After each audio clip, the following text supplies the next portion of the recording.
Hey guys, welcome back to my channel. In today's video, we'll be doing the poem Father Returning Home by Dilip Chitre. So it's a very relatable poem when you're in India, okay? Not the negative parts really, because India is well known for close-knit families, but some parts or some families do find the situation in this poem quite, you can say relatable or very familiar.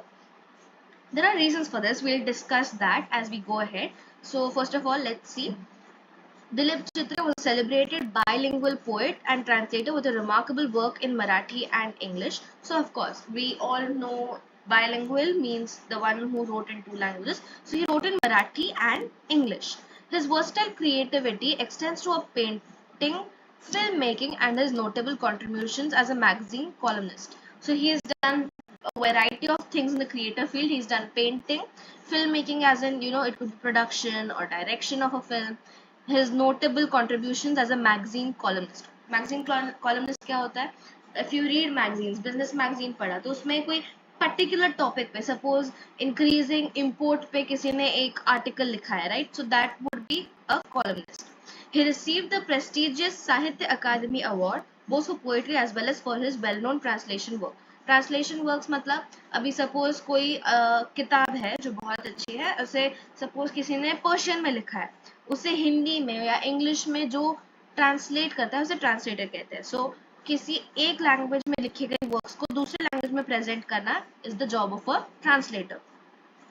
He is known for translation of his work, says Tuka. Tukaram is basically a spiritual leader. ठीक है, जैसे संत महाराज होता है वैसे तुकाराम भी एक संत थे. तो उनके जो आप कह सकते दोहे जैसे कपलेट्स थे उन्हें इन्होंने ट्रांसलेट किया है. Popular Abhangas, spiritual poems by Sant Tukaram. He had started translation of literary works of saints in Marathi at the age of 16. मतलब 16 साल की उम्र में उन्होंने ट्रांसलेट करना शुरू कर दिया था. क्यों? क्योंकि जो संत तुकाराम थे उन्होंने मराठी में लिखा था मोस्टली, एंड क्योंकि वो चाहते थे कि बहुत सारे लोगों तक ये उनकी बातें पहुंचे, बहुत सारे लोगों तक संत तुकाराम के जो ज्ञान था वो पहुंचे, तो उन्होंने 16 की एज से ही वो लक्ष्य रखकर उसे ट्रांसलेट करना शुरू किया था. Exile, alienation, self-disintegration and death are observed to be the major themes of his works. तो इनके जो मेन वर्क्स यानी पोएम्स या इनकी जो स्टोरीज या इनके जो आर्टिकल्स होते थे उनके बेसिक ब्रॉड क्राइटेरिया क्या होता था? एग्जाइल. एग्जाइल मतलब वनवास. तो वनवास मतलब इन अ वे, ठीक है, जैसे राम जी को एग्जाइल पर भेज दिया गया था, मतलब फैमिली से दूर, जानने वालों से दूर, अलग से भेज दिया था, उसे एग्जाइल कहते हैं. Alienation, self disintegration. एलियनेशन मतलब अलग सा रहना, मतलब अगर कोई एक ऐसा इंसान है जो सबके साथ रहता है, सबके साथ पढ़ता है, तो अपनी दुनिया ही अलग है, मतलब वो इन लोग के साथ घुल मिल नहीं पाता. That person is going through alienation और फेसिंग एलियनेशन. सेल्फ डिसइंटीग्रेशन मतलब खुद को ही अलग होकर रहना, खुद को ही खाए जाना, मतलब खुद ही बोलना आई एम वर्थलेस, मैं कोई नेगेटिव बातें बोलना, तो इसे सेल्फ डिसइंटीग्रेशन है. Finally, out of the major themes of his works, poet is taken from traveling in a cage. It was a portrait of a suburban commuter traveling in a cage in की competition. उसमें से इन्होंने suburban commuter के बारे में जो poem थी, उसके बारे में लिया है. It depicts his dull, monotonous, exhausting, and irreplaceable daily routine. तो इस poem के बाद कोई dull,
which is related to stale food. Stale food मतलब कि अगर आपने कोई चीज सुबह बनाई है तो अभी सुबह stale पुराना हो जाएगा, फ्रेश अच्छा नहीं होगा, पूरा खराब भी नहीं है, अच्छा न्यूट्रिशन नहीं बचा है। फूड एंड अभी घर रहेगा, आज आज हमसे बात करें कि आप कॉलेज में आते हो, हम ये बात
पनीर, मुर्गी, अच्छा खासा पुलाव, क्या भरता सब बन के मिलता है आपको, टेस्टी होता है। ये क्योंकि पेरेंट्स चाहते हैं कि आपको अच्छे अच्छा खाना मिले, राइट? आपके लिए वो बनाया जा रहा है केयर लेके, इस वाले को कोई ध्यान नहीं देता। इस यहाँ पे फोटो देख सकते हैं कि father showing a very sad expression, अपना बैग करके सारी चीजें करके इस समय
but he